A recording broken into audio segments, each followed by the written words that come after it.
Hey, it's Kara. I run a YouTube channel where I make especially chaotic gaming videos on strategy games like Crusader Kings 3 and Hearts of Iron 4. Today, I'm collaborating with Paradox Interactive for a Victoria 3 tutorial on policies and laws, one of the most important ways you can influence your country. We'll start with explaining what laws and policies are, then cover the process of passing a policy or law, then we'll also cover institutions and authority. The laws in the politics screen lets us have a good look at three different categories. The power structure category, which affects what pops can vote, what pops are discriminated against, and even the structure of your government itself. The economy category, which controls the laws around your nation's taxation and trade policies, and what it spends on healthcare, schooling, policing, and even its colonization policies. And the human rights category, affecting freedom of speech laws, welfare, working conditions, and the rights of women and children. All of these laws and policies are vitally important to the lives of your pops, and define the character of your country as the game progresses. To pass a law in Victoria 3, at least one interest group in your government must endorse the law for it to be an option to be passed. If the interest groups in your government don't endorse the law or policy you want to pass, you can reform the government to add an interest group, potentially at the cost of your legitimacy. If the interest group you want to add to your government happens to be a marginalized interest group, however, you first need to bolster their clout before reforming the government to add them. Then you can begin the process of enacting the law.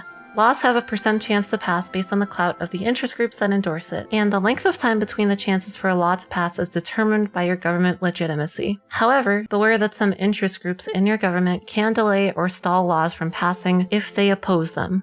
Some laws also enable institutions. Institutions allow countries to provide an assortment of services to their citizens, from school and healthcare systems to law enforcement. Institutions cost a certain amount of bureaucracy to enable an upgrade, which is based on the population count of the incorporated territories in your country, excluding colonies and other unincorporated territories. If you run low on bureaucracy, you can also generate more from building additional government administration buildings. And institutions can be upgraded at an additional cost to provide better bonuses to a max of level 5. The specific effects of the institution is determined by the law passed as well. For example, private healthcare provides a reduction in mortality based on wealth, while public healthcare provides a reduction in mortality regardless of wealth. But what if you want to personally exercise your power as a ruler without using laws or policies? That's where authority comes in. Authority is the capacity your government has to perform certain actions outside of its normal function, like taxing specific goods or influencing individual interest groups. And generally, more repressive societies will generate more authority, so it's a trade-off between personal liberties and the ability to directly affect your country and its pops. Decrees are a useful tool to further achieve a country's goals. If a player wants to incentivize migration somewhere, the Greener Grass campaign increases migration attraction by 50%. Or, if a player is planning on declaring a war, enlistment efforts can temporarily increase the amount of conscripts a state provides, and speeds up the process of training them. In the next video, we'll cover using diplomatic plays to set the stage for wars, as well as diplomatic actions. Make sure to subscribe to the Paradox Interactive YouTube channel if you don't want to miss that video. Until then, this was Kara. Thanks so much for watching.